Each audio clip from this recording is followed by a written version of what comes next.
Awal-awal pun dah tahu 15 kerusi tu tak cukup pun untuk bentuk kerajaan negeri Johor. Jadi penghuni Johor semua ni berhak bertanya. Kalau kami undi Parti Bersama ni, undi tu sebenarnya untuk apa? Adakah untuk selesaikan masalah rakyat ataupun nak jadi semak imbang? Atau akhirnya cuma nak pecahkan undi dan ubah kira-kira politik orang lain? Assalamualaikum warahmatullahi wabarakatuh. Selamat sejahtera pada anda semua. Baik, di dalam episod 3 kali ini, kita nak mengupas isu Parti Bersama. Adakah Parti Bersama ini politik baru ataupun politik ego lama? Dalam politik Malaysia ini, setiap kali muncul parti baru, ayat dia lebih kurang sama. Ayat dia berbunyi, kami nak bawa politik baru. Kami nak fokus kepada politik rakyat. Kami bukan macam orang-orang lama dulu. Ayat semuanya mesti cantik.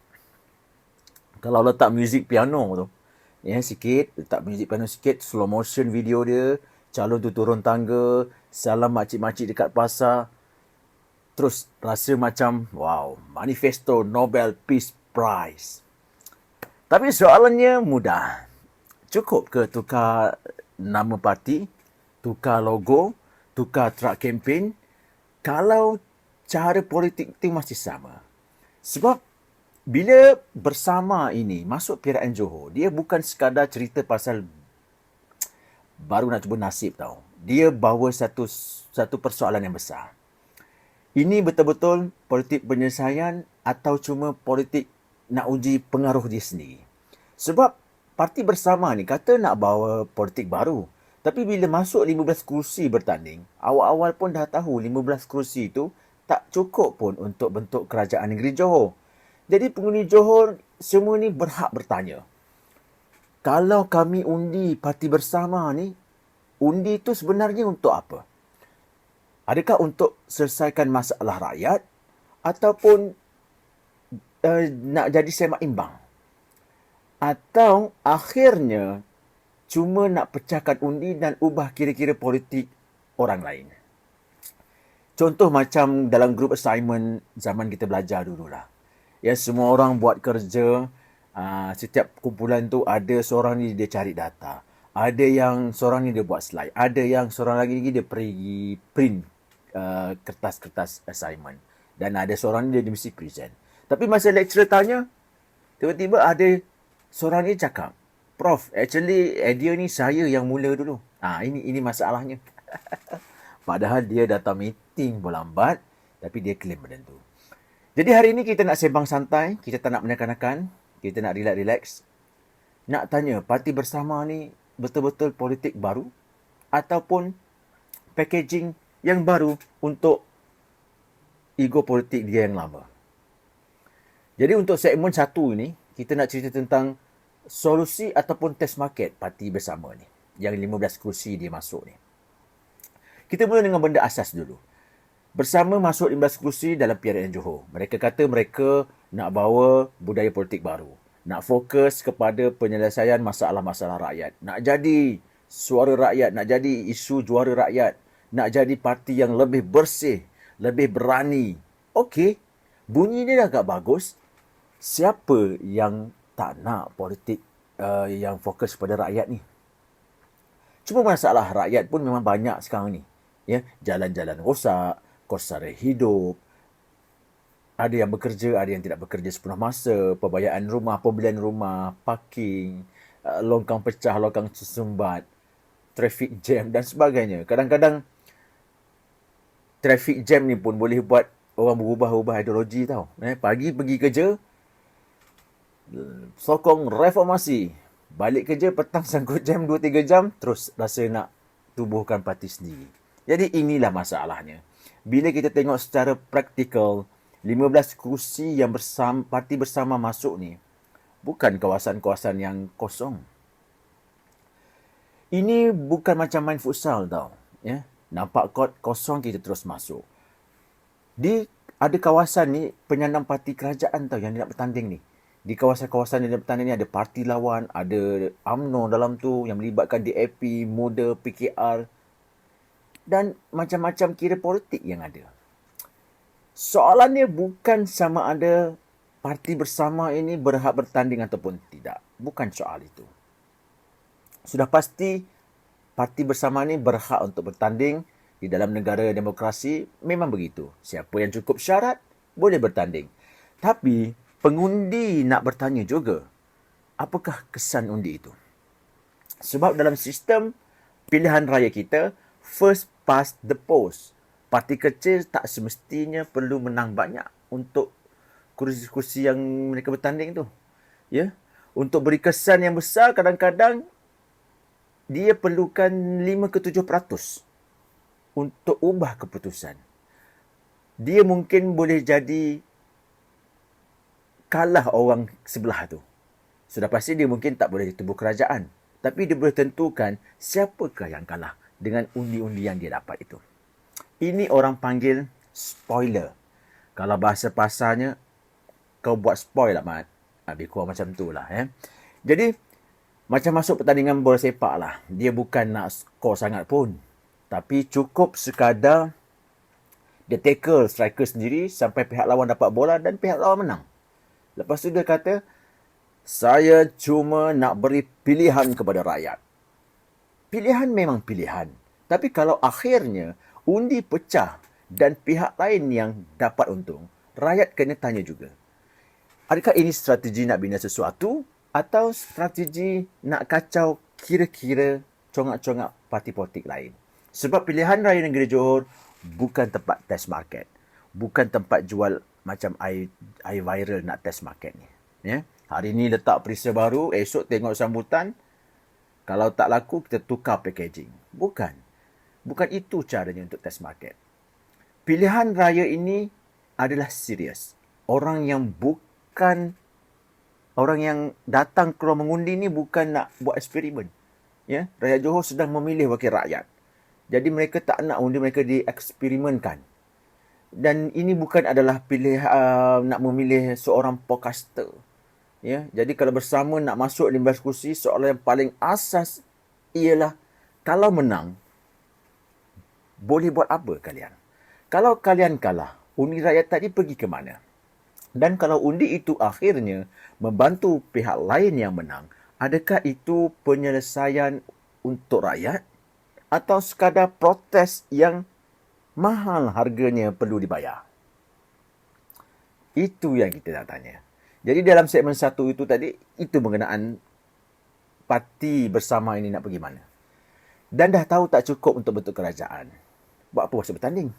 Tapi yang menariknya Rafizi ni, dia sendiri pun realistik. Dia sebut 15 kursi memang tak cukup untuk bentuk kerajaan negeri. Malah dia kata kalau menang semua 15 kursi, pun susah.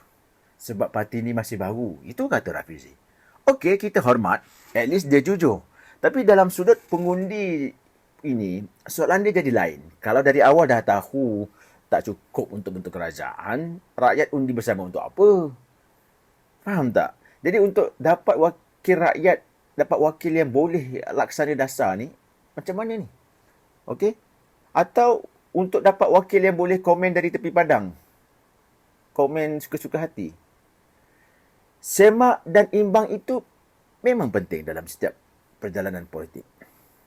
Pembangkang yang baik pun penting. Kita tak nafikan. Tetapi dalam PRN kali ini, rakyat bukan sekadar nak orang yang pandai komen. Kalau setakat komen, sekarang ni semua orang pun boleh komen. Buka TikTok saja, semua orang dah jadi pakar dasar awam. Dia lah boleh buat dasar. Dia lah pakar untuk komen. Dan ada yang baru habis tengok satu podcast, terus rasa layak nak gubal rancangan Malaysia ke-13. Saya yakin itu mereka untuk berani berkomen. Dia bukan soal itu. Soalnya rakyat nak tahu siapa yang boleh bantu untuk isu perumahan, siapa yang boleh bantu untuk isu jalan di kawasan setempat itu, yang boleh tolong soal pengangkutan yang tak cukup, pengangkutan awam, soal peluang pekerjaan, ya, siapa yang boleh bawa suara rakyat masuk ke dalam sistem yang betul-betul boleh bergerak. Okey? Jadi parti bersama ini ada sebut soal aku janji. Dia ada bercakap tentang soal aku janji ini. Ada calon isytihar harta. Ada yang dia buat ikrar integriti. cakap soal anti lompat parti. Yes, semua itu bagus. Kita tak nafikan yang benda baik. Isytihar harta, bagus. Ikrar integriti, yes, bagus. Berkenaan anti lompat parti pun sangat bagus. Tetapi, selepas isytihar harta, apa rancangan untuk tambah harta rakyat? Okey, selepas calon Parti Bersama sign Aku Janji, apa kemampuan untuk laksanakan janji? Sebab integriti itu memang asas. Okey, tapi integriti saja bukan dasar ekonomi. Integriti saja bukan pelan perumahan. Integriti sahaja bukan penyelesaian untuk traffic jam. Kalau integriti saja boleh selesaikan trafik, besok semua orang senanglah. Dekat highway semua clear. Kan? Jadi jangan salah faham. Kita bukan kata integriti ni tak penting. Integriti memang sangat penting. Cuma rakyat perlukan lebih daripada kami adalah calon yang paling baik. Bukan. Rakyat nak tahu calon baik ini ada pasukan tak? Calon yang baik, kononnya baik ini ada tak jenteranya? Ada tak hubungan kerja? Pengalaman mengurus sesuatu tempat? Atau ada kemampuan bawa masalah rakyat sampai selesai tak? Nak tanya itu. Sebab politik bukan pertandingan siapa paling suci di atas poster ataupun di media arus di media sosial. Politik ialah kerja menyelesaikan masalah yang rumit dengan kuasa yang terhad dalam sistem yang penuh cabaran. Kalau sekadar nak jadi suara rakyat, baik. Tapi suara saja tak cukup. Rakyat nak suara itu boleh membawakan hasil. Kalau tidak, dia jadi macam orang pergi karaoke lah. Ya? Dia macam orang pergi karaoke ni, suara dia ada, tapi belum tentu lagu tu sampai dia nak tarik ataupun dia nak nyanyi. Jadi itu berkenaan soalan-soalan orang negeri Johor. Kita pergi sekejap pada segmen ketiga. Politik baru ataupun politik spotlight. Ini yang paling menarik. Bersama nak jual politik baru. Tapi persoalan dia, politik baru ni tentang rakyat atau dia tentang seorang watak utama. Atau bila kita tengok naratif yang dibawa, kadang-kadang bunyi dia macam, kalau bukan dia, benda tak jalan. Kalau bukan dia, orang lain tak fikir. Kalau bukan dia yang buat, semua orang tak faham. Macam superhero movie lah pula. Satu bandar selamat sebab dia seorang. Yang lain semua pegang clipboard je. Jadi kita nampak benda lebih kurang dalam isu yang itu hari dibangkitkan oleh Rafizi tentang JSSEZ ini. Pertama sekali, kita kena adil. Okay? Rafizi memang ada peranan dalam JSSEZ. Masa beliau Menteri Ekonomi dulu, beliau memang bercakap tentang sasaran JSSEZ ini. Peluang pekerjaan mahir, ya, kerjasama Malaysia antara dua negara ini dan juga Singapura, dan hala tuju ekonomi negeri Johor. Itu kita tak nafikan. Isu kita bukan Rafizi tak buat apa-apa tau. Ya, kita nak bercerita tentang bukan dia tak buat apa-apa. Bukan. Isu dia ialah cara cerita itu dibawa. Bila naratif yang keluar bunyi macam, kalau bukan aku, projek ni tak jalan. Kalau bukan aku yang buat, orang lain tak buat. Kalau bukan aku, semua orang tak faham. So, dia ada berbunyi ke arah itu. Di situlah masalah dia. Sebab projek besar macam JSSEZ ini bukan kerja solo, bukan kerja persendirian. Dia melibatkan kerajaan persekutuan, melibatkan kerajaan Johor, melibatkan MITI, ia juga melibatkan Kementerian Ekonomi, MIDA, ya, dan agensi-agensi teknikal. Sudah pasti melibatkan Singapura, melibatkan pelabur, macam-macam pihak bekerja di belakang tabir untuk menjayakan projek ini. Jadi bila orang lain bercakap tentang JSSEZ dalam ruang portfolio masing-masing, itu bukan semestinya klaim kredit. Kalau Menteri Pelaburan bercakap pasal pelaburan, itu memang kerja dia. Kalau MITI bercakap pasal industri, semestinya itu memang kerja dia. Dan kalau Maida pula bercakap pasal fasilitasi pelabur, dah itu memang kerja dia. Takkan semua orang kena diam sebab takut nanti ada orang terasa kredit dia kena kacau.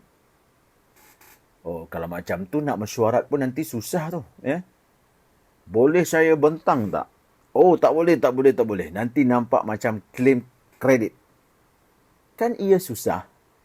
Jadi idea mungkin bermula di satu meja bulat. Satu meja mesyuarat bersama-sama. Tapi pelaksanaan perlu satu pasukan. Ini masalah politik spotlight ni. Bila berjaya, semua nak kata aku yang mula. Bila orang lain sambung kerja pula, dituduh orang tu pula claim kredit. Hai. Okey. Bila projek mula nampak hasil, tiba-tiba semua orang kena ingat siapa yang paling awal sebut. Kisah sangat siapa mula dulu ke? Dia bukan soal itu. Rakyat nak tahu projek itu jadi ataupun tidak jadi. Pelabur masuk ataupun tidak masuk. Kerja wujud ataupun tidak wujud. Ekonomi ini bergerak ataupun tidak. Sebab rakyat tak makan trip panjang ni. Rakyat tak tengok trip panjang ni. Rakyat, dia kalau nak tahu dia nak lihat parti bersama ni nak bawa politik baru, politik bagus ataupun tidak. Tetapi politik baru tak boleh bergantung kepada naratif semata-mata. Seseorang manusia yang paling pandai, paling awal, paling kuat, paling tahu, paling semua benda ataupun orang panggil terpaling lah. Itu bukan politik baru. Itu namanya politik spotlight. Nama parti bersama. Tapi cerita kredit janganlah macam solo album pula. Janganlah buat solo album. Kata parti bersama. Jadi apa yang kerja dah buat tu bersama-sama lah. Itu segmen yang ketiga. Jadi saya nak pergi yang ke segmen yang keempat. Ya. Media sosial kuat. Tapi jentera macam mana pula. Satu lagi benda yang kita nak kena cakap. Rafizi memang kuat di media sosial. Tak dapat dinafikan. Ya. Podcast ada, video ada, thread ada, data ada, penyokong online pun ada. Kita tak nafikan semua benda itu. Dari segi naratif digital, dia memang antara yang paling kuat. Tetapi pilihan raya ini bukan sekadar online. Like itu bukan menandakan undi. Share sesuatu perkara di media sosial itu bukan pacah. Podcast pula bukan cawangan parti. Trending bukan jaminan memenang peti undi. Kalau trending boleh menang pilihan raya, lama dah kucing oren jadi Perdana Menteri tau. Setiap hari viral, setiap hari orang tahu. Kita nak berkatakan ini ujian sebenar untuk parti bersama. Mereka boleh ada branding kancil, boleh ada calon muda, boleh ada naratif segar, boleh nampak kemas di media sosial, tapi bila masuk PRN ini, yang menentukan bukan sekadar siapa yang paling viral. Yang menentukan ialah siapa ada akar umbi. Siapa yang ada petugas, siapa yang ada jaringan setempat. Siapa boleh bawa pengundi keluar. Get out the voters. Itu yang paling penting. Siapa pula boleh menjawab masalah orang kampung, orang taman yang duduk flat, di pasar, di sekolah-sekolah, ya. Jalan-jalan rosak, longkang tersumbat, kos sara hidup, banjir kilat dan macam-macam lagi. Kita tak kata bersama ni tak turun padang. Mestilah mereka turun untuk menambat hati rakyat. Tapi biasa antara kempen pilihan raya dengan akar umbi yang ada ini, yang sudah lama bekerja, satu benda yang boleh disusun dalam beberapa minggu. Satu lagi dibina bertahun-tahun. Politik sebenar ni tak semestinya berlaku di studio podcast. Ya? Politik sebenar ni, dia di lapangan. Dia melibatkan undi. Kadang-kadang politik sebenar ni berlaku di bawah kemah, di bawah surau, pasar malam, KRT, pusat hikmat, di rumah-rumah orang sakit, ya? Di kawasan banjir, jalan berlubang. Di situlah rakyat dinilai. Di situlah rakyat akan buat kerja. Bukan sekadar siapa yang paling kemas bercakap, paling kemas berpidato di depan kamera. Bukan. Sebab kamera boleh cantikkan muka. Tapi kamera tak boleh tampal jalan berlubang. Jadi untuk PRN Johor ini, ujian untuk parti bersama. Bukan ujian berapa ramai tepuk tangan di media sosial. Tapi ujian berapa ramai rakyat benar-benar percaya bila tiba hari mengundi. Itu yang kita nak perkatakan mengenai parti bersama ini. Untuk segmen seterusnya pula saya nak kupas di sini, iaitu kalau politik baru, tawaran kenalah jelas. Bang, ya, tawaran kena jelas. Dan akhirnya kita kena jujur. Parti baru boleh muncul, tak ada masalah. Demokrasi menang. Begitu, memang dah cakap dah. Okey, kalau ada idea baik, bawa. Kalau ada calon yang baik, tampilkan ke hadapan. Kalau anda ada teguran yang baik, suarakanlah. Tapi jangan jual politik baru sampai bawa perangai yang lama ni. Ketepikan perangai lama. Jangan kata nak bersama rakyat. Tapi naratifnya asyik tentang siapa yang paling hebat. Aku ini, aku klaim ini, aku klaim itu. Uish, tak boleh lah. Macam mana orang nak undi parti bersama? Jangan kata nak selesaikan masalah, tapi masuk pilihan raya dengan risiko lebih banyak mengacau kira-kira undi. Daripada membawa penyelesaian, jangan kata nak jadi sema imbang. Tapi tak jelas berapa jauh kemampuan sebenar untuk laksana janji. Dan jangan tuduh orang lain klaim kredit. Kalau nanti sendiri pun asyik mahu semua orang ingat siapa yang paling awal buat. Susah macam tu. Siapa yang paling awal fikir, paling awal nampak semua benda. Tak boleh kita macam tu. Kita seorang pemimpin. Kita seorang ketua. Kita tak boleh ke arah macam tu. Sebab rakyat Johor bukan perlukan hero seseorang. Bukan hero seorang je dia perlu. Rakyat Johor perlukan pasukan yang boleh bekerja.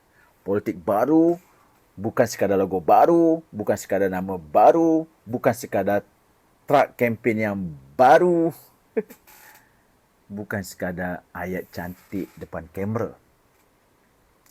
Politik baru patut lebih rendah egonya. Lebih jelas tawarannya. Lebih jujur tentang kemampuannya. Dan yang paling penting, lebih matang mengaku bahawa kerja besar negara bukan kerja seorang individu. Kalau semua benda dia yang buat, orang lain selama ni buat apa? Tidur. Tak boleh macam tu. Kita berada di tempat sekejap menjadi menteri ini dan akan datang menjadi menteri lain dan sebagainya. Jadi kita kena bersama-sama. Baru dapati bersama. Ini tidak. Klaim sendiri. Dia sajalah yang buat. Begitulah bunyinya. Jangan-jangan kita boleh bubar kabinet. Tinggal seorang saja. Lagi jimat elektrik. Dekat Putrajaya tu. Tapi politik sebenar tak begitu. Negara tak dibina dengan spotlight. Negeri dibina dengan kerja berpasukan. Jadi soalan untuk pengundi Johor mudah saja. Parti bersama ni benar-benar bawa politik baru ke ataupun tak? Atau cuma bawa ego lama dalam packaging yang baru? Kita nak tanya benda tu. Itu yang rakyat kena nilai. Terutama rakyat negeri Johor. Sebab dalam pilihan raya, undi bukan sekadar mesej. Undi itu kesan dan kesan itu rakyat yang tanggung selepas hari mengundi. Itu yang kita kena ingat dan kita kena simpan dalam diri. Okey? Bagi saya itu sahaja untuk episod kali ini. Kalau setuju, komen. Kalau tak setuju pun, berikan komen. Tapi komenlah elok-elok. Janganlah sampai jadi keyboard warrior. Ataupun rasa nak letak jawatan, jangan lupa. Komen elok-elok, jangan sampai jadi keyboard warrior. Apa pun rasa, simpan dan kita kongsi bersama-sama untuk cerita-cerita politik tanah air. Jangan lupa subscribe Konti Sejagat. Kita sembang politik secara santai. Tapi poin mesti sampai. Jumpa lagi episod seterusnya. Assalamualaikum warahmatullahi taala wabarakatuh.